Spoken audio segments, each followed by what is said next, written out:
এসো আমরা periodic properties এর আজকে যে রেস্ট অফ দা প্রপার্টিস আছে এটা আজকেই ফিনিশ করবো, এন্ড এটা possible. And the topic first যেটা সেটা হচ্ছে ইলেকট্রন অ্যাফিনিটি।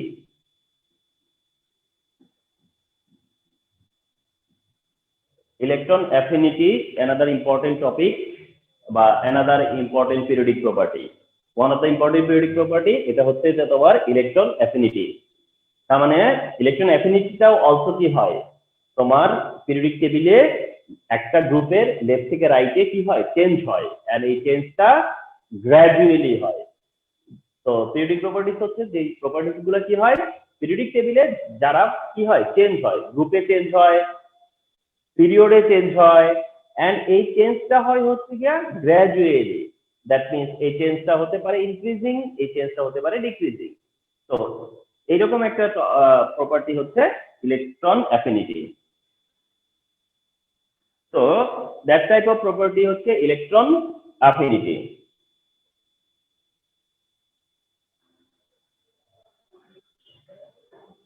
ওকে, তো ইলেকট্রন অ্যাফিনিটিটাকে তোমরা থিঙ্ক করবা এইভাবে যে এটা হচ্ছে ইলেকট্রন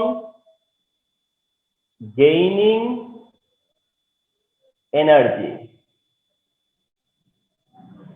অর্থাৎ ইলেকট্রন অ্যাফিনিটিটাকে তোমরা থিঙ্ক করবা যে এটা হচ্ছে electron gaining energy, electron gaining energy. তাহলে অ্যাডভান্টেজ কি বা বেনিফিট কি? বেনিফিট হচ্ছে তাহলে এটা মনে থাকবে যে আসলে এটাও একটা এনার্জি, ইলেকট্রন অ্যাফিনিটিটাও একটা এনার্জি। এটা তোমার তখন মাইন্ডে থাকবে যে এটা ইলেকট্রন গেইনিং এনার্জি। তো ইলেকট্রন অ্যাফিনিটিটাও সিম্পলি একটা এনার্জি। তো হোয়াট ইজ ইলেকট্রন অ্যাফিনিটি, এটা যদি মেনশন করতে হয় তোমাদের তাহলে কি বলবা, এরকম দা amount of energy.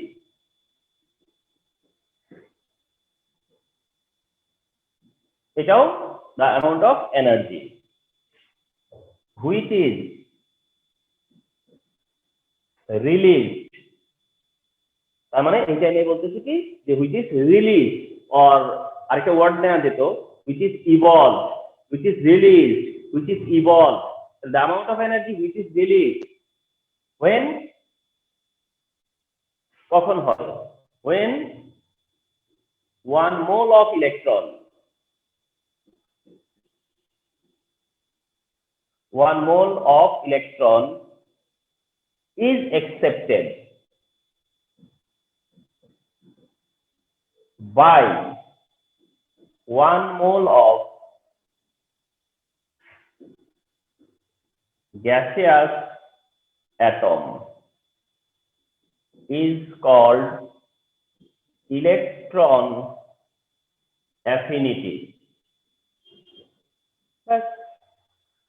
So the amount of energy which is released when 1 mole of electron is accepted by 1 mole of gaseous atom is called electron affinity. For example, chlorine gaseous form এ আছে, এটা হচ্ছে 1 mole chlorine, যেটা 1 mole electron accept করলে 1 mole negative ion produce করবে, 1 mole negative ion produce করবে। That time যে delta H, সেটা হচ্ছে -346 কিলোজুল পার মোল। তাহলে এই -346 কিলোজুল পার মোল হচ্ছে ইলেকট্রন অ্যাফিনিটি অফ ক্লোরিন। এটাই হচ্ছে electron affinity of chlorine, electron affinity of chlorine. And এই electron affinity across a period, electron affinity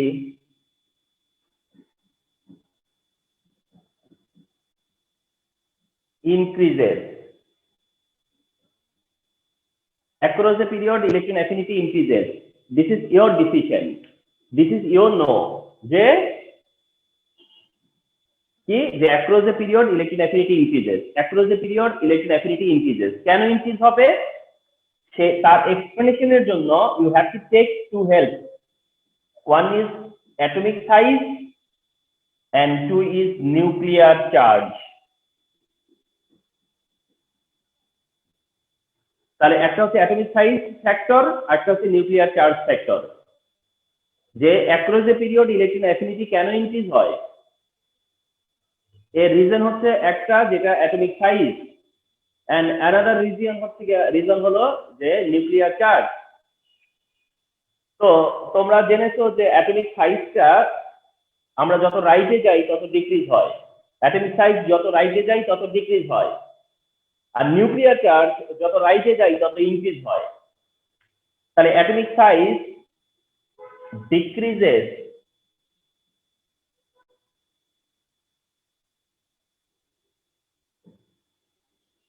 across a period। তাহলে অ্যাটমিক সাইজের ব্যাপারে তুমি কি জানো, যে ডিক্রিজেস অ্যাক্রস দ্য পিরিয়ড, আর নিউক্লিয়ার চার্জের ব্যাপারে কি জানো, ইনক্রিজেস অ্যাক্রস এ পিরিয়ড। তাহলে তোমরা জানো যে অ্যাটমিক সাইজটা কি হয়, ডিক্রিজ হয় across the period, and nuclear charge increase হয় অ্যাক্রস দ্য পিরিয়ড। এন্ড এই দুইটা জিনিসই ইনক্রিজ যে attraction of nucleus upon electron। শোনো, total description, total explanation, total মানে ম্যাটার্স গুলা তারাই পারবে যারা এটাকে সামারাইজ করতে পারে। যারা মনে রাখবা যে সামারি জানে, এন্ড যারা মনে রাখবা সামারাইজ করতে জানে, তাহলে বুঝবা যে সে সবটা বলতে জানবে। তোমাকে কি করতে মানে তোমার এই যে ধরো ইলেকট্রন অ্যাফিনিটির, এই যে তোমার ইলেকট্রন অ্যাফিনিটি, আচ্ছা একটু, সো হিয়ার ইউর থিং যে electron affinity and electron affinity নিয়ে একটা ক্লাস করা যায়, কিন্তু আমাদের পসিবল হয় না যে এত নাম্বার অফ ক্লাস করার। তাহলে আমরা একটা ক্লাসে এই 15 মিনিটে ইলেকট্রন অ্যাফিনিটি তোমাদেরকে আমরা জাস্ট কিছু আইডিয়া দিতে পারবো, দেন তোমরা সেই আইডিয়াটাকে বেস করে তারপরে সেটাকে কি করবা, এক্সারসাইজ করতে পারবা। তাহলে ইলেকট্রন অ্যাফিনিটি নিয়ে আমার এই যে কথাটার মধ্যে আছে কি, যে ফার্স্ট অফ অল আমাকে জানাতে হচ্ছে যে হোয়াট ইজ ইলেকট্রন অ্যাফিনিটি, সেটা আমাকে এক্সাম্পল দিয়ে বুঝাতে হচ্ছে, এন্ড আমাকে তোমাকে ইনফর্ম করা লাগছে যে একটা পিরিয়ডে কিভাবে ইলেকট্রন অ্যাফিনিটি কি হয়, এন্ড তার জন্য আমি কোন ফ্যাক্টর ইউজ করব। তার একটা হচ্ছে অ্যাটমিক সাইজ, একটা হচ্ছে নিউক্লিয়ার চার্জ। অ্যাটমিক সাইজ নিয়ে তোমার বাই ডিসেন্ট কি জেনেছো, যে decrease across the period. Nuclear চার্জের ব্যাপারে কি জানো, ইনক্রিজ অ্যাক্রস দ্য পিরিয়ড। তাহলে এই দুইটা টুগেদার কি হয়, increase attraction of nucleus upon electron. এই দুইটার কারণেই নিউক্লিয়াসের অ্যাট্রাকশন ইনক্রিজ হয়, এন্ড নিউক্লিয়াসের অ্যাট্রাকশন যত বেশি হবে অ্যাফিনিটি তত মোর। নিউক্লিয়াসের অ্যাট্রাকশন যত মোর হবে অ্যাফিনিটিও তত মোর, নিউক্লিয়াসের অ্যাট্রাকশন যত মোর অ্যাফিনিটিও তত মোর। জাস্ট রিড দিস, মানে তোমার মাইন্ড যখন এই ব্যাপারগুলো রিড করতে পারবে properly, then you can answer anything.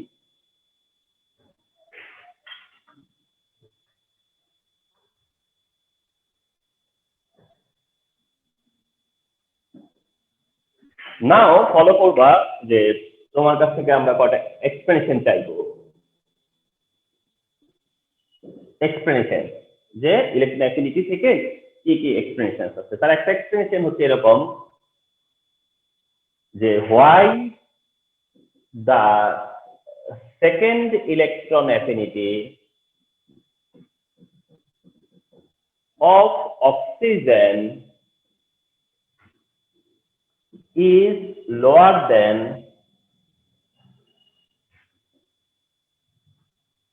first। কোশ্চেনটা এমনও হতে পারে যে why the second electron affinity of oxygen is lower than first, মানে first affinity, or কোশ্চেনটা এমনও হতে পারে যে first electron affinity of oxygen is negative but the second is positive. এই দুইটা এক্সপ্লেনেশনই মানে সেম এক্সপ্লেনেশন বা সেম রিজন। ডিরেক্ট যাচ্ছে, oxygen gaseous state when one mole electron takes, then it become oxide uninegative, and that time the electron affinity is minus 121 kilojoule per mole. তাহলে ক্লোরিনের যেটা ছিল minus 646 kilojoule per মোল, সেটা অক্সিজেনের টাইমে এসে কত হলো minus 121 kilojoule per mole. Okay fine. তাহলে অক্সিজেন যখন 1 ইলেকট্রন অ্যাকসেপ্ট, তোমরা যখন আয়োনাইজেশন এনার্জি ফলো করছো তখন আয়োনাইজেশন এনার্জি কি ছিল যে একটা একটা করে ইলেকট্রন ডোনেট করে, ঠিক এফিনিটিতে যখন অ্যাকসেপ্ট করবে তখনও কিন্তু একটা একটা করে অ্যাকসেপ্ট করবে। তাহলে অক্সিজেন ফার্স্টে যখন একটা অ্যাকসেপ্ট করে নেগেটিভ হয়ে যাবে তখন ইলেকট্রন অ্যাফিনিটি পাবো, এন্ড তা হচ্ছে এত। এখন অক্সিজেন যখন ও মাইনাস হয়ে গেল এন্ড অ্যানাদার ইলেকট্রন অ্যাকসেপ্ট করে ও 2 মাইনাস হতে যাচ্ছে সে, তখন ডেলএইচ এর ভ্যালুটা হচ্ছে প্লাস 814 কিলোজুল পার মোল, যেটা কোয়াইট হচ্ছে তোমার যেটা বলা হয় অপোজিট। তোমরা আয়োনাইজেশন এনার্জি টাইমে ওই ক্লাসটা দেখেছো বা দেখে নিবা, সেখানে দেখা গেছে যে ফার্স্ট আয়োনাইজেশন এনার্জি যত, সেকেন্ড আয়োনাইজেশন এনার্জি তার থেকেও বেশি, থার্ড আয়োনাইজেশন এনার্জি তো হলে আরো বেশি হতো। অ্যাফিনিটিতে কিন্তু ব্যাপারটা তা না। অ্যাফিনিটিতে এসে যায় ফার্স্ট অ্যাফিনিটি বেশি, সেকেন্ড অ্যাফিনিটি কম। এখন তুমি ভাবতে পারো কম কোথায়, ওটা তো 814। আমরা কম বলতে বুঝাচ্ছি যে এইটা যে ফার্স্টে তো সে প্রডিউস করছে, ফার্স্টে সে প্রডিউস করছে, সেকেন্ড ইলেকট্রনের সময় সে তো প্রডিউস করেই নাই, উল্টো অ্যাবজর্ব করছে। কিন্তু এমন এমন কেউ আছে যারা ফার্স্টে প্রডিউস করে পরেও প্রডিউস করে, এমন এক্সাম্পলও আছে। এন্ড তারাও দেখা গেছে যে ফার্স্টে যত প্রডিউস করে পরে তার থেকে কম প্রডিউস করে, ফার্স্টে যত প্রডিউস করে তার থেকে আরো কম প্রডিউস করে। আর অক্সিজেন এমন অ্যাটিটিউড করলো, ফার্স্টে যেখানে সে প্রডিউস করে, সেকেন্ড টাইমে যায় সে প্রডিউস তো করেই না, অ্যাবজর্ব করে। তাহলে ফার্স্টে যা প্রডিউস করে পরে তার থেকে কম প্রডিউস করুক, অথবা প্রডিউস না করে অ্যাবজর্ব করুক, দুইটা কারণই এক কারণ। কথা হচ্ছে যে কেন এমন হয়, অ্যাফিনিটি টাইমে কেন ঘটনাটা অন্যরকম, যেটা আয়োনাইজেশন এনার্জি টাইমের মতো হচ্ছে না কেন? ঠিক আছে, তো এই জিনিসটা বুঝতে গেলে তোমাদেরকে একটা ওয়ার্ডের সাথে পরিচয় থাকতে হবে, তা হচ্ছে শিল্ডিং এফেক্ট। আমি কি বলেছি, আমি কি তোমাদেরকে পুরো জিনিসটা তো দেখানোর দরকার নাই, তোমাকে শুধু পয়েন্ট করে দিব যে এই পয়েন্টটা মনে রাখো। আর এইটা হচ্ছে গিয়ে তখন মনে করবা যে এইরকম ব্যাপার কেন হয়, এরকম ব্যাপার কেন হয়, তাহলে তুমি জানবা যে আসলে এটা হলো শিল্ডিং এফেক্ট। এটা কিসের জন্য হয়? শিল্ডিং এফেক্টের জন্য হয়। কিসের জন্য হয়? শিল্ডিং এফেক্টের জন্য হয়। তাইলে এখন কি জানা দরকার যে শিল্ডিং এফেক্ট এটা আবার কি, এটা জানলেই তো হয়ে গেল না? তাহলে এটার কারণ হচ্ছে শিল্ডিং এফেক্ট। এখন শুধু জানার বাকি যে শিল্ডিং এফেক্ট কি। তো শিল্ডিং এফেক্ট হচ্ছে এরকম, it is the repulsion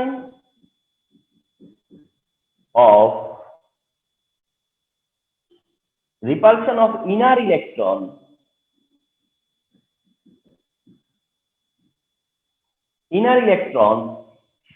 upon outer electron।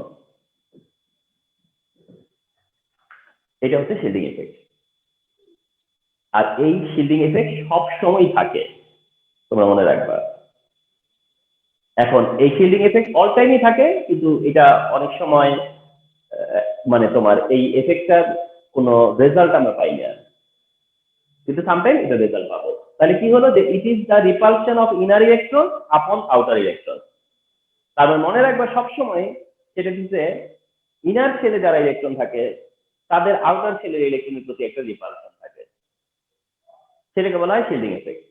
এবার এখানে কিভাবে শিল্ডিং এফেক্ট কাজ করলো, এখানে কি করে শিল্ডিং এফেক্টটা কাজ করে সেটা হচ্ছে এরকম যে যখন কিনা অক্সিজেনটা নেগেটিভ হয়ে যায়, অক্সিজেন তো অলরেডি নেগেটিভ হয়ে গেছে, বিষয়টা একটু চিন্তা করো এইভাবে যে অক্সিজেন যখন অনেকটা এক্সেপ্ট করলো সেটা তার টেন্ডেন্সি, যখন এটা নেগেটিভ হয়ে গেল তোমরা একটু চিন্তা করে বের করো যে এইটা একটা নেগেটিভ বডি, এটা একটা নেগেটিভ বডি মানে কি, নেগেটিভ ইলেকট্রন মানে নেগেটিভ অক্সিজেন মানে নেগেটিভ, তার মানে এর পুরো এরিয়াটা কি একটা নেগেটিভ চার্জে চার্জ হয়ে আছে। এখন তার দিকে একটা ইলেকট্রন আসবে যে কিনা অলসো নেগেটিভ, তাহলে তোমরা কি এক্সপেক্ট করো যে এরা এটাকে ওয়েলকাম করবে? Not at all. তার মানে এই নেগেটিভ অক্সিজেনের কাছে যখন এই ইলেকট্রনটা আসতে চায় তখন তার মধ্যে একটা স্ট্রং রিপালশন কাজ করে, একটা স্ট্রং রিপালশন কাজ করে। তো এই ধরনের রিপালশনকে বলা হইতেছে শিল্ডিং ইফেক্ট। এই টাইপের রিপালশনের নাম দেওয়া হয়েছে যেটা হচ্ছে শিল্ডিং ইফেক্ট। এন্ড অক্সিজেনের টাইমে এই রিপালশনটা এত স্ট্রং যে এই রিপালশনটাকে ওভারকাম করার জন্য, এই রিপালশন ওভারকাম করে ইলেকট্রনটাকে অ্যাড করার জন্য তোমাকেই কি করতে হয়, এনার্জি দিতে হয়। তোমাকে কি করতে হয়, এনার্জি দিতে হয়।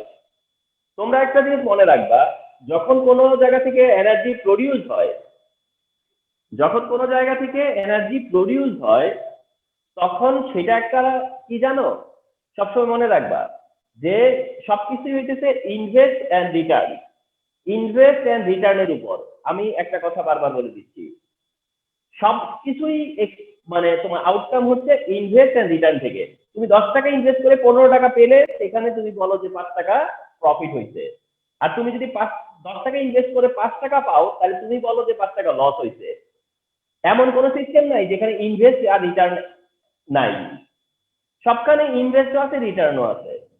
এখন তোমার যখন প্রডিউস করতেছে তার মানে তুমি বুঝবা যে সেখানে আসলে তোমার ইনভেস্টের থেকে রিটার্ন বেশি ছিল, আর যেখানে অ্যাবজর্ব করতেছে তার মানে তোমার ইনভেস্ট বেশি, রিটার্ন তোমার কম হয়েছে। তখন এইখানে তোমার ইনভেস্ট বেশি কেন হইল, এটা তোমার কাছে জানতে চাওয়া। তুমি তখন দেখলা যে এটা ইনভেস্ট বেশি হওয়ার কারণ হচ্ছে যেটা হতে চাচ্ছে না এমন একটা সিস্টেম যেটা অ্যাগ্রি করতেছে না, তাহলে অ্যাগ্রি করানোর জন্য আমাকে কি করতে হবে, বেশি ইনভেস্ট করতে হবে। তো সবসময় এইভাবে থিঙ্ক করবা যে তোমাকে যেহেতু এনার্জি দিতে হচ্ছে to overcome this repulsion, overcome this effect, সেই কারণে তখন কি হয়, এনার্জি তো প্রডিউস হয়ই না, সেটা আরো অ্যাবজর্ব হয়। আর যদি প্রডিউসও করতো তাহলে সেটা কমই করতো, কারণ কি ওই যে তোমার ইনভেস্টে চলে গেছে। তাহলে এই হচ্ছে গিয়ে এই কোশ্চেনের আনসার বা মানে মেইন থিং।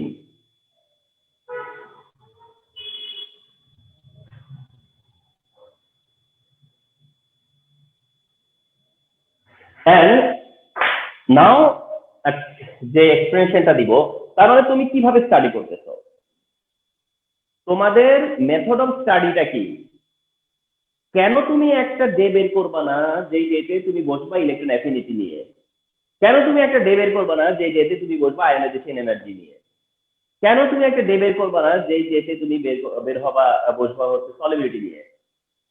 তোমাদের তো এটা ভাবতে হবে যে তোমরা স্টুডেন্ট, তোমাদেরকে পড়াশোনাই করতে হবে, তোমরা স্টুডেন্ট, তোমাদেরকে এক্সাম দিতে হবে, তোমরা স্টুডেন্ট, তোমাদেরকে সিলেবাস কমপ্লিট করতে হবে।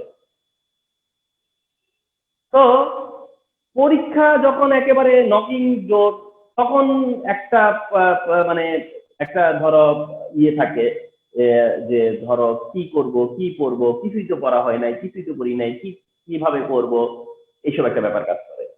কিভাবে পড়বা মানে কি, তুমি কেমিস্ট্রি পড়তেছো, আমি আজকে ইলেকট্রন অ্যাফিনিটি দেখালাম এন্ড কাল আজকে আরেকটা দেখাবো আরেকটা দেখাবো, তোমার কাজ কি, তুমি আমাকে পাবা আবার 1 উইক লেটার। তো তোমার কি কাজ হইতে পারতো, তোমার কাজ হইতে পারতো যে তুমি in the meantime electron affinity জায়গা ক্লিয়ার হয়ে যাওয়া, ইন দ্য মিন টাইম তোমার আয়োনাইজেশন এনার্জি ক্লিয়ার থাকা। তাহলে এগুলো তো তোমার ডিউটি। এক্সপ্লেনেশন অ্যানাদার ওয়ান, সেটা হচ্ছে যে ইলেকট্রন অ্যাফিনিটি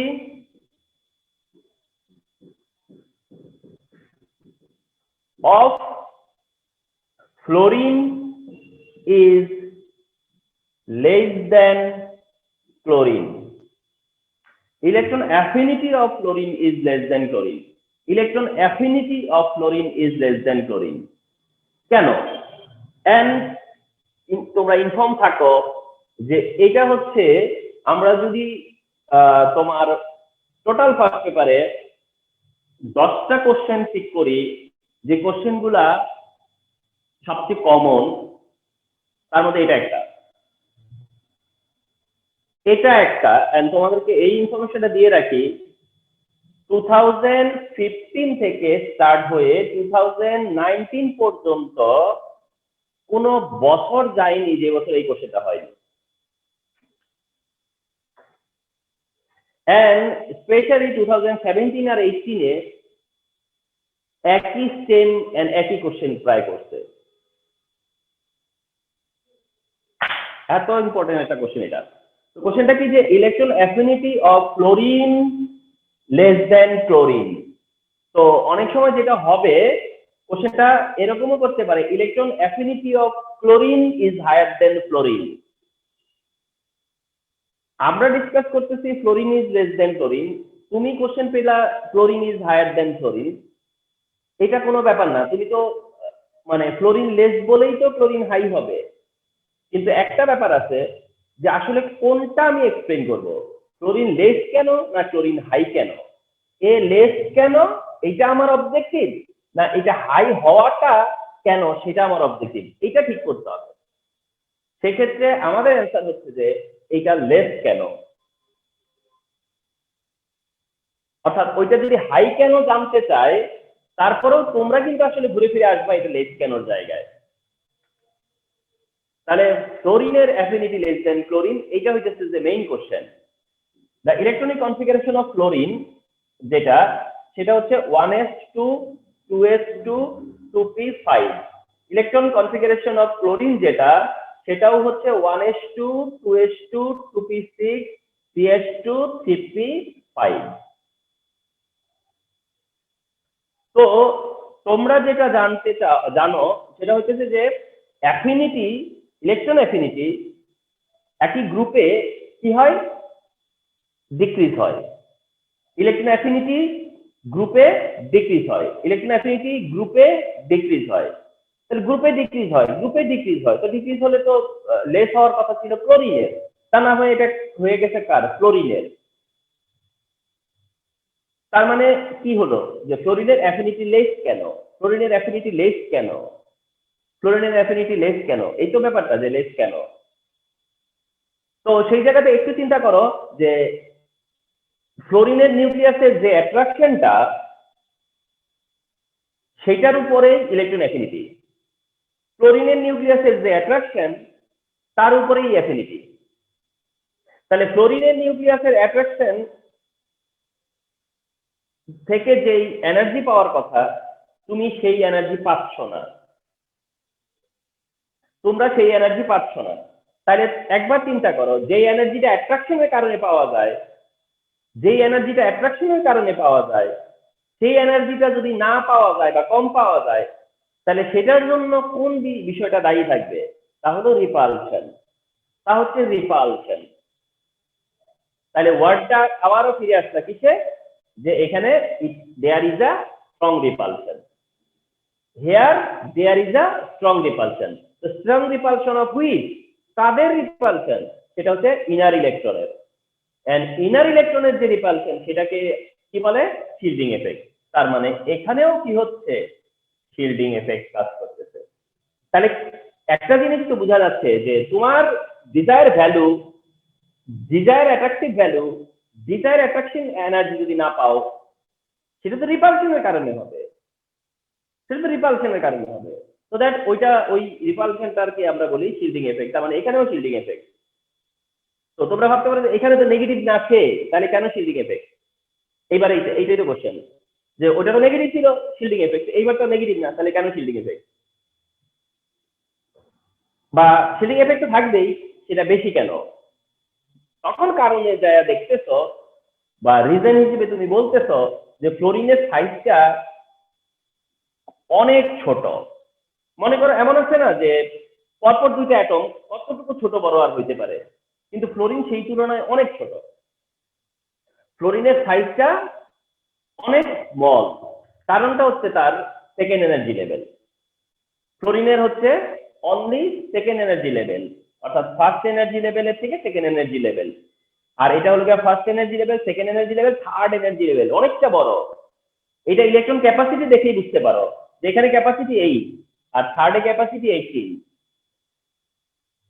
তার মানে সেকেন্ড এনার্জি লেভেলটা স্মল, সেকেন্ড এনার্জি লেভেলটা অনেক স্মল, এন্ড যেখানে কিনা 8 ইলেকট্রন অ্যাকোমোডেট করতে পারে। তো 8 ইলেকট্রন অ্যাকোমোডেট করতে পারে যেই জায়গায়, সেখানে অলরেডি 7 ইলেকট্রন আছে। 8 ইলেকট্রন যেখানে অ্যাকোমোডেট করতে পারে সেই জায়গাটাতে অলরেডি 7 ইলেকট্রন আছে। তোমরা একটা জিনিস চিন্তা করো, আমরা যখন কোনো একটা স্পেস দেই যে 3টা স্টুডেন্ট বসার জন্য, যেই স্পেসটুকু দেই সেখানে 3জন স্টুডেন্ট বসলে, বসার আগে 2জন বসলেই মনে হয় যেন পুরো বেঞ্চ দখল করে ফেলে।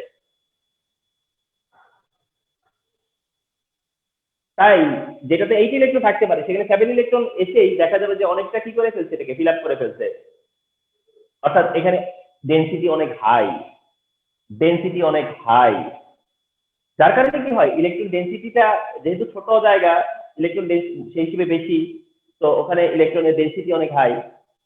যার কারণে কি হয়, ইলেকট্রনের মধ্যে একটা রিপালস, মানে ইলেকট্রন ইলেকট্রনকে তখন মানে যে ইলেকট্রনটা পরবর্তী আসতে যাইবে সেই ইলেকট্রনের প্রতি এদের একটা অনীহা থাকবে, আগ্রহ থাকবে না, নেয়ার আগ্রহ থাকবে না, উল্টো তাকে ফিরিয়ে দিতে চাইবে।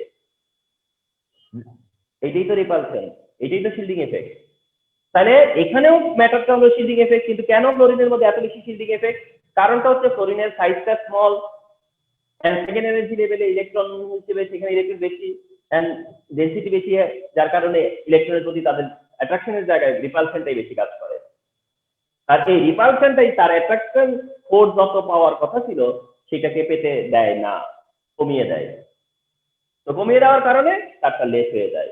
তার মানে অনেকটা ব্যাপারটা এমন দাঁড়ায় যে মনে করো তার 100 টাকা আয় করার কথা ছিল, তার 75 টাকা আয় করার কথা, ইনকাম করার কথা ছিল কাজের হিসেবে, কিন্তু সে কি হইলো 50 টাকা লস করে বসে আছে।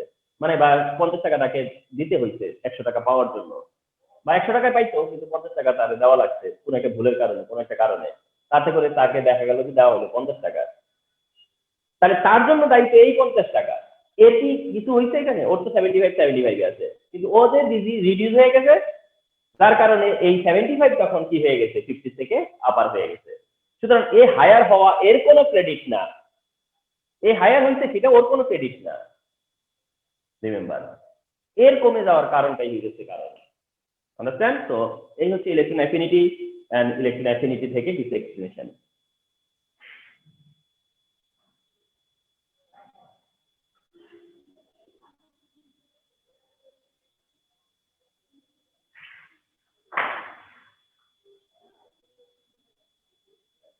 ওকে, সো নেক্সট টপিক হচ্ছে ইলেকট্রন নেগেটিভিটি। ইলেকট্রোনেগেটিভিটি। তাহলে এরপরে আমাদের টপিকটা হচ্ছে ইলেকট্রোনেগেটিভিটি। একটু একটা কথা মেনশন করে রাখি অ্যাফিনিটি জায়গাতে, সেটা হচ্ছে যে তোমার একটা এমসিকিউ ভেরি কমন, আর তা হচ্ছে যে electron affinity of which of the following is highest. Electron affinity of which of the following is highest. তো পজিশন হিসেবে ফ্লোরিনের সবকিছুই হাইয়েস্ট পাওয়ার কথা, সব বলতে mainly ionization energy, electron affinity and electronegativity, এই তিনটা জিনিসের হিসেবে ফ্লোরিনের হাইয়েস্ট হওয়ার কথা। কিন্তু তোমরা যখন ফলো করলা যে ক্লোরিনের অ্যাফিনিটিটা ফ্লোরিনের চেয়ে মোর, তাহলে ফ্লোরিনটা তখন আর হাইয়েস্ট থাকলো না অ্যাফিনিটিতে, ফ্লোরিন হাইয়েস্ট। তার কারণে এই এমসিকিউটা অনেক বেশি আসবে যে ইলেকট্রন অ্যাফিনিটি কার হাইয়েস্ট। তো অ্যান্সারটা হচ্ছে ক্লোরিন। তো এসো যে ইলেকট্রোনেগেটিভিটি কি। ইলেকট্রোনেগেটিভিটি, তাহলে আয়োনাইজেশন এনার্জি হচ্ছে যে এনার্জি ইভলভ হয়, সরি এনার্জি অ্যাপ্লাই করতে হয় অ্যাফিনিটি হচ্ছে এনার্জি ইভলভ হয়। তো এনার্জি ইস্যু তো এই দুইটাই, হয় ইভলভ হবে নয় অ্যাবজর্ব হবে। এই জন্য এনার্জি শেষ, এনার্জি নিয়ে আর কিছু বিষয় নাই। এবার হচ্ছে অন্য একটা জিনিস, সেটা হচ্ছে ইলেকট্রোনেগেটিভিটি। ডেফিনেশন অফ ইলেকট্রোনেগেটিভিটি এমন: the relative attraction of nucleus, the relative attraction of atom in a covalent bond, in a covalent bond upon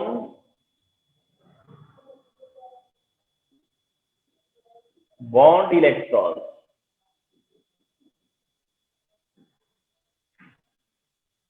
is called electronegativity.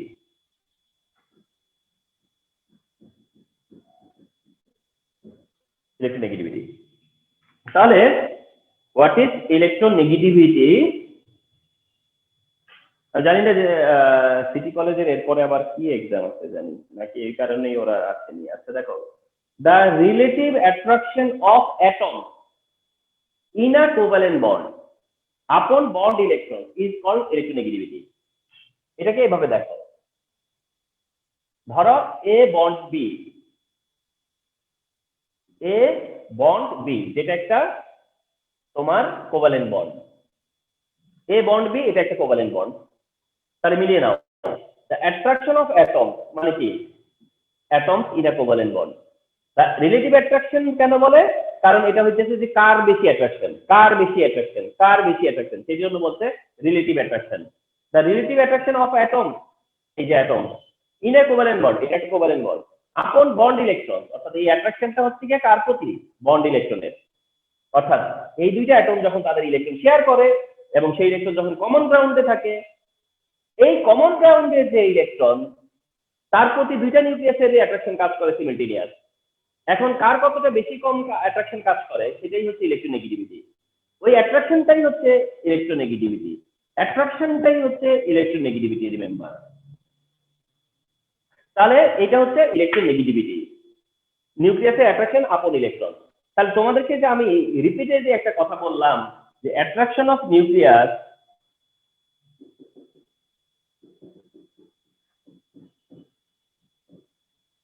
আপন electron,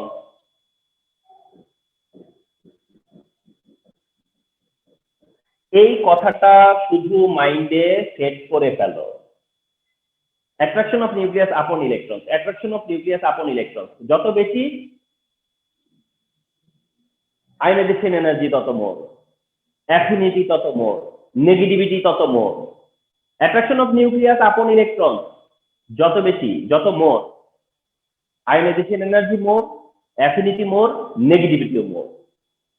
R attraction of nucleus upon electron যেটা depend করে কার উপরে, সেটা যদি তোমরা মনে রাখতে পারো, আবার রিপিট লিখতেছি, তার একটা হচ্ছে অ্যাটমিক সাইজ, আর একটা হচ্ছে নিউক্লিয়ার চার্জ।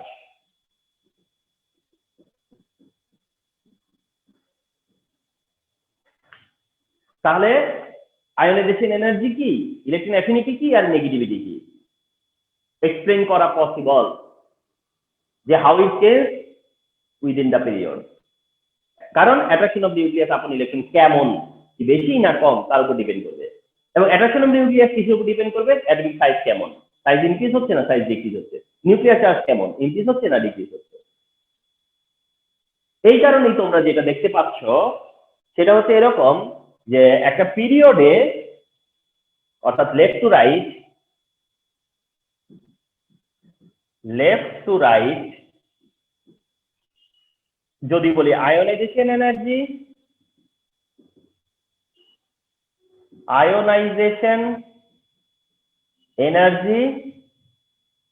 তাহলে ইনক্রিজেস। যদি বলি ইলেকট্রন অ্যাফিনিটি তাও ইনক্রিজেস। যদি বলি ইলেকট্রন নেগেটিভিটি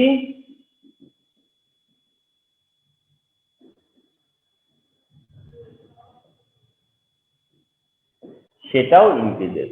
এটাই একটা ব্যাপার। যে লেফট থেকে যত রাইটে যাবা আয়নাইজেশন এনার্জি ইনক্রিজ হবে, অ্যাফিনিটিও ইনক্রিজ হবে, আর নেগেটিভিটি অলসো ইনক্রিজ হবে, এন্ড গ্রুপে সেটা ডিক্রিজ হবে, গ্রুপে সেটা ডিক্রিজ হবে।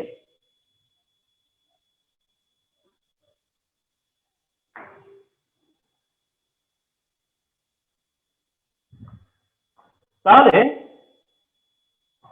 তোমার একটা এক্সপ্লেনেশন মানে প্রত্যেকটা পার্টে তোমাকে বুঝতে হবে যে এই পার্টে আসলে এই পার্টের থেকে কি এক্সপ্লেনেশন আছে, এই পার্টে আসলে পরে যে এক্সপ্লেনেশনটা, যেমন আয়নাইজেশন এনার্জিতে তোমরা ফলো করছো যে কিছু এক্সপ্লেনেশন, কেমন বলেছিলাম যে সোডিয়াম 2+ কেন ফর্ম করে না, বলেছিলাম যে আয়নাইজেশন এনার্জি বেরিলিয়াম কেন বোরনের থেকে হাই, নাইট্রোজেনের কেন অক্সিজেনের থেকে হাই, ঠিক না? এইসব ঠিক এফিনিটিতে আসলা, সেখানে এসে দেখলা যে দুইটা এক্সপ্লেনেশন, এখানে আসলা সেখানেও এক্সপ্লেনেশন, এভাবে এখানে যে এক্সপ্লেনেশনটা হতে হবে সেই কোশ্চেনটা এরকম হয় যে fluorine has the highest electronegativity.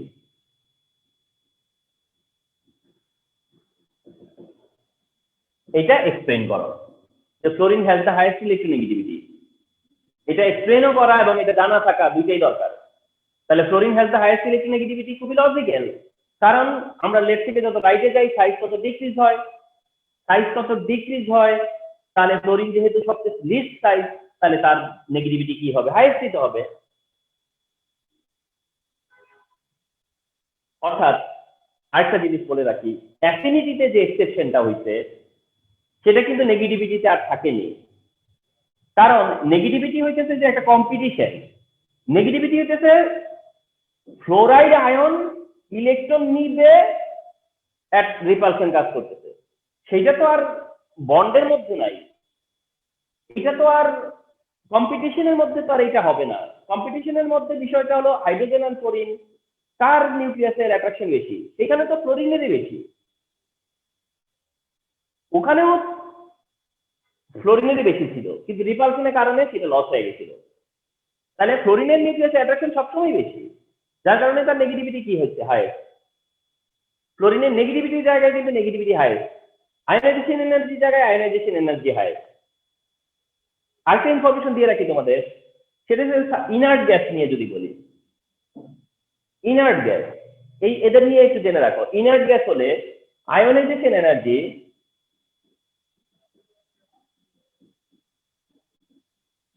তাদের গ্রুপে হাইয়েস্ট, ইয়াস পিরিয়ডে হাইয়েস্ট, মানে আয়নাইজেশন এনার্জি তাদের হিসাব হবে ইনার্ট গ্যাসদের, এবং সেটা হচ্ছে হাইয়েস্ট। অর্থাৎ ফ্লোরিনকে যদি তুমি কনসিডারেশনে না নিয়ে নিয়ন পর্যন্ত যাও, তাহলে সেক্ষেত্রে নিয়নেরই হাইয়েস্ট আয়োনাইজেশন এনার্জি সেটা। তাহলে আয়োনাইজেশন এনার্জি ফ্লোরিনের হাইয়েস্ট, এটা কিন্তু বলবে না কখনো, কারণ কি ইনার্ট গ্যাসের আয়োনাইজেশন এনার্জি আছে এবং সেটাই হাইয়েস্ট। কিন্তু ইনার্ট গ্যাসের আবার জানো ইলেকট্রন অ্যাফিনিটি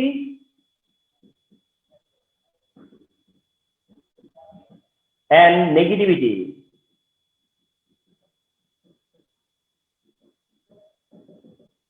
জিরো ধরা হয়, জিরো। অর্থাৎ ইনার্ট গ্যাসদের আবার অ্যাফিনিটি এন্ড নেগেটিভিটি কনসিডার করা হয় না, জিরো।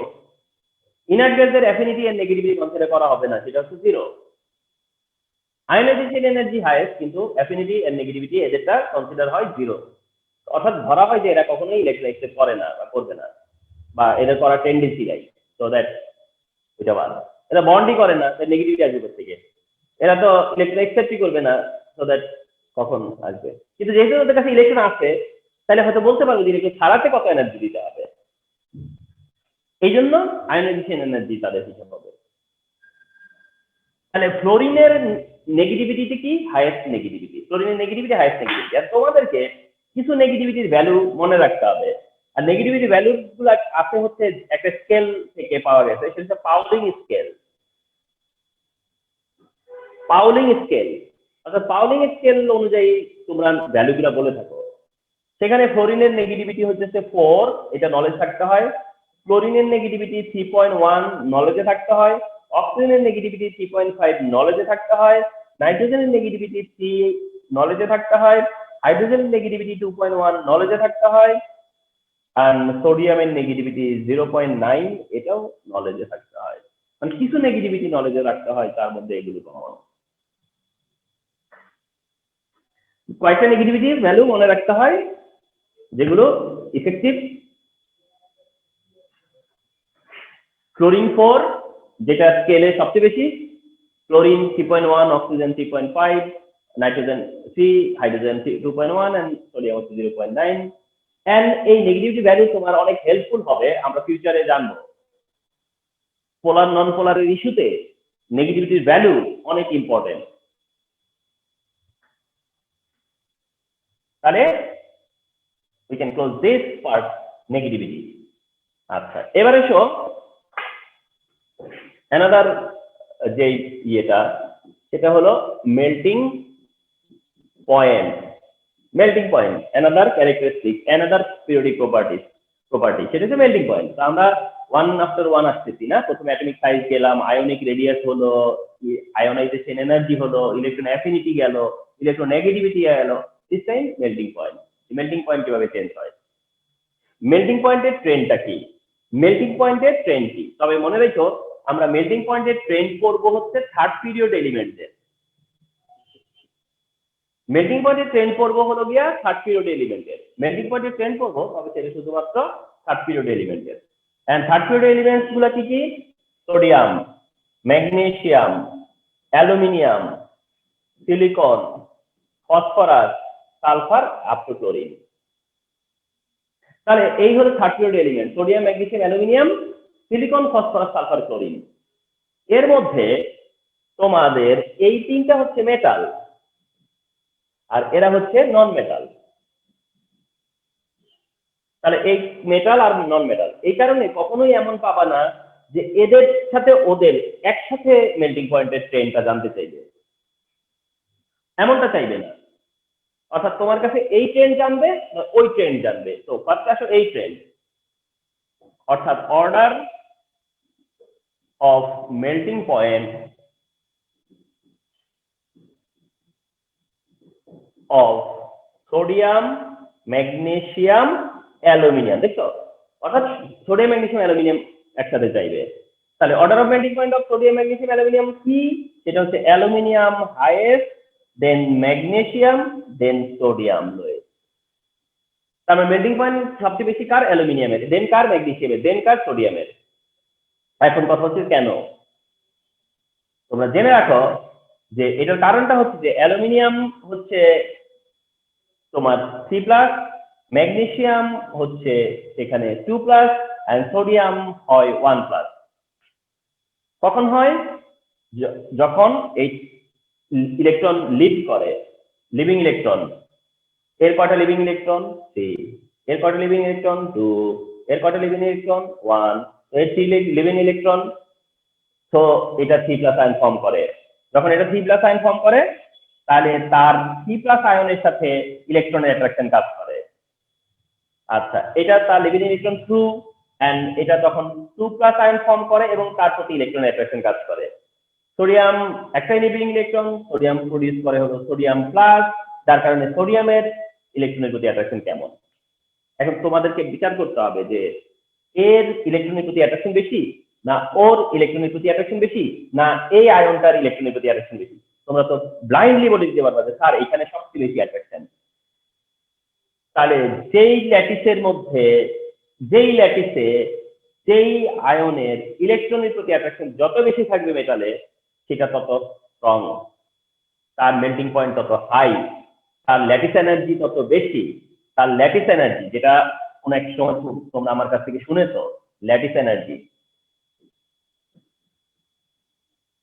মেটালিক বন্ডের যেটা এনার্জি, সেটা হচ্ছে ল্যাটিস এনার্জি।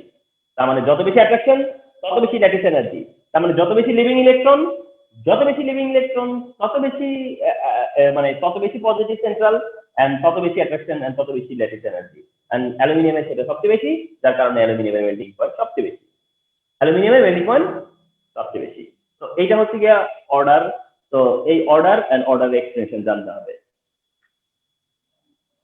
তাহলে এদের জন্য একরকম ব্যাপার, এদেরটা মেটালিক বন্ড, তো এদেরটা হচ্ছে ল্যাটিস এনার্জির উপর ডিপেন্ড করবে, এদেরটা ডিপেন্ড করবে ল্যাটিস এনার্জির উপর। বাট এদেরটা কি, এটা তো নন মেটাল, নন মেটালের অর্ডার কি হবে, এদেরটার অর্ডার কি, order of melting point of silicon, phosphorus, sulphur, chlorine. এদেরটায় তোমরা জেনে রাখো সিলিকন হচ্ছে সবচেয়ে বেশি, তারপরে সালফার, এরপরে ফসফরাস, এরপরে হলো ক্লোরিন। তার মানে হচ্ছে যে এখানে যেমন সোডিয়াম, ম্যাগনেসিয়াম, অ্যালুমিনিয়াম ঠিকই ছিল, এখানে সিলিকন, ফসফরাস, সালফার, ক্লোরিনের সিরিয়ালটা ঠিক রাখে নাই, মানে সিলিকনের পরেই সালফার, সিলিকনের পরেই হচ্ছে হাইয়েস্ট সালফার, এরপরে ফসফরাস এবং ক্লোরিন। তাহলে order of melting point of silicon, phosphorus, sulphur, ক্লোরিনের হচ্ছে কি, সিলিকন হচ্ছে হাইয়েস্ট, সেকেন্ড হাইয়েস্ট হচ্ছে সালফার, তারপরে ফসফরাস, এরপরে হচ্ছে ক্লোরিন। কেন কেন কারণটা হচ্ছে তোমরা জেনে রাখো যে silicon, sulphur, phosphorus and chlorine এদের মলিকুলার ফর্মুলা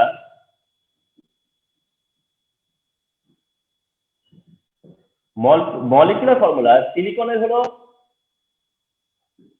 SiN, এন জেনে রাখো, এন। সালফারের হলো S এর 8,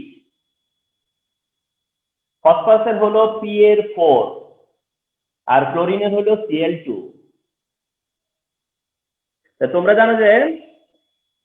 তোমরা জানো যে ক্লোরিন এলিমেন্ট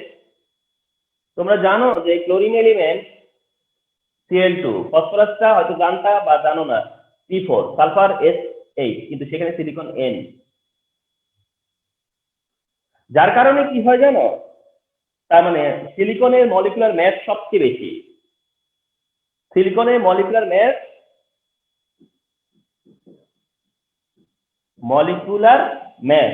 সবচেয়ে বেশি কার হবে, সিলিকনের, কারণ সিলিকনের অনেকগুলো অ্যাটম একসাথে থাকে, তারপর সালফারের 8টা অ্যাটম, তারপর ফসফরাসের 4টা এবং ক্লোরিন যে 2টা।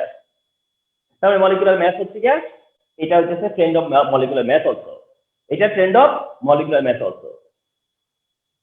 এন্ড মলিকুলার ম্যাসের ট্রেন্ডের সাথে ট্রেন্ডটাই হচ্ছে van der Waals force.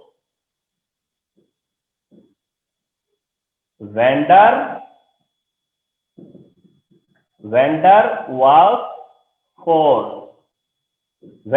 Force. তার মানে এদের এক্সপ্লেনেশন হচ্ছে কি দিয়ে, ভ্যান ডার ওয়ালস ফোর্স। ওদেরটা ছিল ল্যাটিস এনার্জি, আর এদেরটা হলো ভ্যান ডার ওয়ালস ফোর্স। ওখানে বাড়ছে ল্যাটিস এনার্জি, এখানে বাড়তেছে ভ্যান ডার ওয়ালস ফোর্স। আর ভ্যান ডার ওয়ালস ফোর্স বাড়ে কিসের সাথে সাথে, মলিকুলার ম্যাসের সাথে। ভ্যান ডার ওয়ালস ফোর্স সব বেশি কার, যার মলিকুলার ম্যাস যত বেশি। তো এগুলো তো তোমরা মনে করতেছো সব সিঙ্গেল অ্যাটম না, কারণ তুমি আসলে যখন মেল্ট করতে চাও, তখন তুমি যেই সিলিকনকে মেল্ট করতে চাও, সেই সিলিকন তো আর একটা অ্যাটম নিয়ে থাকে না, সেই সালফারটা একটা অ্যাটম না, সেই ফসফরাসটা একটা অ্যাটম না, সেটা তো আর একটা ক্লোরিন না, তারা তো এলিমেন্ট, তারা তো মলিকিউল। তো they have molecular formula, they have molecular mass. তো তাদের মলিকুলার ম্যাস যার যত বেশি, ভ্যান ডার ওয়ালস ফোর্স তার তত বেশি, এন্ড মেল্টিং পয়েন্ট তার তত বেশি।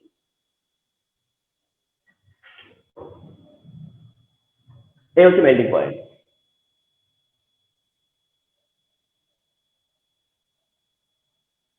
এন্ড দ্য লাস্ট টপিক, সেটা হচ্ছে মেটালিক প্রপার্টি অফ এলিমেন্ট, অর্থাৎ এলিমেন্টের মেটালিক প্রপার্টি। এলিমেন্টের মেটালিক প্রপার্টি এটাও একটা পিরিয়ডিক প্রপার্টি, মেটালিক প্রপার্টিটাও একটা পিরিয়ডিক প্রপার্টি, এন্ড এটাও ইম্পর্টেন্ট। এন্ড এই মেটালিক ট্রেন্ড যেটা বা মেটালিক প্রপার্টিসের যে অর্ডারটা আছে, সেটাও আমরা থার্ড পিরিয়ড এলিমেন্ট দিয়ে বুঝবো।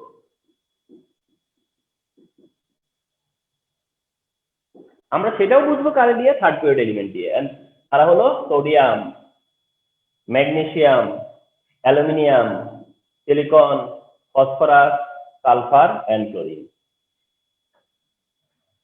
তবে মেটালিক প্রপার্টি মানে কি, তার মানে মেটালিক প্রপার্টি কি ইনক্রিজ হচ্ছে না ডিক্রিজ হচ্ছে, এটা তো আমরা খুব ক্লিয়ারলি বুঝতে পারতেছি। Sodium metal, magnesium metal, aluminium, silicon, ফসফরাসের দিকে আস্তে আস্তে নন মেটাল। তার মানে মেটালিক প্রপার্টি ডিক্রিজ হচ্ছে, নন মেটালিক প্রপার্টি ইনক্রিজ হচ্ছে। মেটালিক প্রপার্টি ডিক্রিজ হয়, নন মেটালিক প্রপার্টিটা ইনক্রিজ হয়। কিন্তু আমি প্রুফ চাই। তো এই প্রুফের জন্য তোমাদেরকে কি করতে হবে, এদের অক্সাইডের হেল্প নেওয়া লাগবে। এদের অক্সাইডস এর হেল্প নেওয়া লাগবে। অক্সাইড, সোডিয়ামের অক্সাইড হলো সোডিয়াম অক্সাইড, ম্যাগনেসিয়ামের অক্সাইড হলো ম্যাগনেসিয়াম অক্সাইড, অ্যালুমিনিয়ামের অক্সাইড হলো অ্যালুমিনিয়াম অক্সাইড, সিলিকনের অক্সাইড হলো সিলিকন ডাই অক্সাইড, ফসফরাসের অক্সাইড হলো ফসফরাস পেন্টঅক্সাইড, সালফারের অক্সাইড সালফার ট্রাইঅক্সাইড, এন্ড ক্লোরিনের অক্সাইড Cl2O7। অর্থাৎ এদের অক্সাইডের হেল্প নিবা কেন, বা এদের অক্সাইড কিভাবে হেল্প করবে, এদের অক্সাইডের হেল্প নিব কেন, আর এদের অক্সাইড কিভাবে হেল্প করবে to understand the metallic properties বা ট্রেন্ড অফ মেটালিক প্রপার্টিজ। এটা হচ্ছে এরকম, তুমি তখন প্রুভ করতে পারবা যে এই দুইটা হচ্ছে গিয়া বেসিক টাইপের অক্সাইড, এটা হচ্ছে অ্যাসিডিক, সরি এটা হচ্ছে অ্যামফোটেরিক, এটা হচ্ছে অ্যামফোটেরিক। অ্যালুমিনিয়াম অক্সাইড জানো অ্যামফোটেরিক কি জিনিস সেটা বুঝাই বলবো। আর এদেরটা হচ্ছে গিয়া অ্যাসিডিক। তাহলে আমরা যদি ট্রেনটাকে অবজার্ভ করি যে ফার্স্টের দিকে বেসিক অক্সাইড, দেন অ্যামফোটেরিক অক্সাইড, দেন কিনা তোমার হচ্ছে গিয়া অ্যাসিডিক অক্সাইড, দেন কিনা অ্যাসিডিক অক্সাইড, তাহলে তার মানেটা কি দাঁড়ায় যে বেসিক অক্সাইড থেকে অ্যামফোটেরিক হয়ে অ্যাসিডিক অক্সাইড হওয়ার মানে কি, তার মানে বেসিসিটি ডিক্রিজ হচ্ছে, অ্যাসিডিটি ইনক্রিজ হচ্ছে, বেসিসিটি ডিক্রিজ হচ্ছে, অ্যাসিডিটিটা কি হচ্ছে, ইনক্রিজ হচ্ছে। এন্ড এটা আমাদের জানা আছে যে মেটালের অক্সাইড বেসিক, আমাদের জানা আছে যে নন মেটালের অক্সাইড অ্যাসিডিক, তার মানে লেফটে মেটাল রাইটে নন মেটাল, তাহলে মেটালিক ক্যারেক্টার ডিক্রিজ হচ্ছে, মেটালিক ক্যারেক্টার কি হচ্ছে, ডিক্রিজ হচ্ছে। So that we can say যে মেটালিক ক্যারেক্টারটা ডিক্রিজ হচ্ছে। এখন এরা যে বেসিক অক্সাইড, তুমি কিভাবে তার প্রুফ দিবা, সেটা হচ্ছে যে এরা হাইড্রোক্লোরিক অ্যাসিডের সাথে রিঅ্যাকশন করবে, তাই না? এটা হাইড্রোক্লোরিক অ্যাসিডের সাথে রিঅ্যাকশন করে সল্ট ওয়াটার করবে, এও হাইড্রোক্লোরিক অ্যাসিডের সাথে রিঅ্যাকশন করে সল্ট ওয়াটার করবে। আর এটা যে অ্যামফোটেরিক, সেটা কি করে বুঝাতে পারবা, সেটা হচ্ছে যে এটা হাইড্রোক্লোরিক অ্যাসিডের সাথেও রিঅ্যাক্ট করবে, এটা আবার সোডিয়াম হাইড্রোক্সাইডের সাথেও কি করবে, রিঅ্যাক্ট করবে। যেটা একটু দেখিয়ে দিচ্ছি, অ্যালুমিনিয়াম অক্সাইড আর 6HCl রিঅ্যাকশন করে অ্যালুমিনিয়াম ক্লোরাইড প্লাস যে CH2O প্রডিউস করবে, CH2O প্রডিউস করবে। তার মানে অ্যালুমিনিয়াম অক্সাইড HCl এর সাথে রিঅ্যাকশন করে সল্ট ওয়াটার করলো। সিমিলটেনিয়াসলি অ্যালুমিনিয়াম অক্সাইড 2 মোল সোডিয়াম হাইড্রোক্সাইডের সাথেও রিঅ্যাক্ট করবে এন্ড করে প্রডিউস করবে Na2Al O2, যেটা হচ্ছে সোডিয়াম অ্যালুমিনেট। এটা এটি থাকবে না, শুধু sodium aluminium oxide, sodium aluminium oxide, sodium aluminate হবে আর ওয়াটার হবে। তো এটাই প্রুফ করে যে এটা অ্যামফোটেরিক। কারা অ্যামফোটেরিক? যারা কিনা acid base, acid alkali both সাবস্টেন্সের সাথে রিঅ্যাকশন করে এন্ড সল্ট ওয়াটার প্রডিউস করে, এরাই হচ্ছে অ্যামফোটেরিক। আর এরা যে অ্যাসিডিক সেটা তুমি প্রুফ করবা এদের সাথে সোডিয়াম হাইড্রোক্সাইড রিঅ্যাক্ট করবে, অর্থাৎ এর সাথে সোডিয়াম হাইড্রোক্সাইড রিঅ্যাক্ট করে, এটাও করে, এটাও করে, এটাও করে। তো এরা অ্যাসিডিক, এরা হলো বেসিক, আর মাঝখানে অ্যামফোটেরিক। যেহেতু এটা লেফটে বেসিক, তারপরে অ্যামফোটেরিক, তারপরে অ্যাসিডিক, তার মানে হচ্ছে অ্যাসিডিক ক্যারেক্টার বাড়তেছে, বেসিক ক্যারেক্টার কমতেছে। তো এখন আবার তোমার এটা থেকে যে এটা উইক বেস, সেটার জন্য দেখবা যে আমার নোটে ইনস্ট্রাকশন দেওয়া আছে, এটা থেকে যে যত রাইটে যাচ্ছ তত উইক অ্যাসিড, তত strong acid, strong base, strong acid, strong base থেকে উইক বেস হইতেছে, এভাবে করে উইক অ্যাসিড থেকে স্ট্রং অ্যাসিড হইতেছে। তার মানে স্ট্রং বেস থেকে স্ট্রং অ্যাসিড পর্যন্ত আস্তে আস্তে বেসিসিটি কমতেছে, অ্যাসিডিটি বাড়তেছে। অ্যাসিডিটি ইনক্রিজ হওয়ার মানে কি, তার মানে এটার থেকে বেশি অ্যাসিডিক, এর থেকে এটা বেশি অ্যাসিডিক, এর থেকে এটা বেশি অ্যাসিডিক, তার মানে যত রাইটে যাচ্ছে তত বেশি অ্যাসিডিক হচ্ছে। এইভাবে বোঝা যায় যে অ্যাসিডিটি যে ইনক্রিজ হচ্ছে, কারণ এরা তো সবাই অ্যাসিডিক। কিন্তু অ্যাসিডিটি ইনক্রিজ হওয়ার কারণ কি, কারণ এর থেকে এর অ্যাসিডটা পাওয়ারফুল, এর থেকে এর অ্যাসিড পাওয়ারফুল, এর থেকে এর অ্যাসিড আরো পাওয়ারফুল। এইভাবে তুমি মানে মেনশন করতে পারো যে মেটালিক ক্যারেক্টারটা ডিক্রিজ হচ্ছে, নন মেটালিক ক্যারেক্টারটা ইনক্রিজ হচ্ছে। তো এই হচ্ছে আমাদের total periodic properties, total periodic properties, and those are very important একটা পার্ট অফ দিস চ্যাপ্টার। এই চ্যাপ্টার একটা ইম্পর্টেন্ট পার্টি তো হচ্ছে এটা।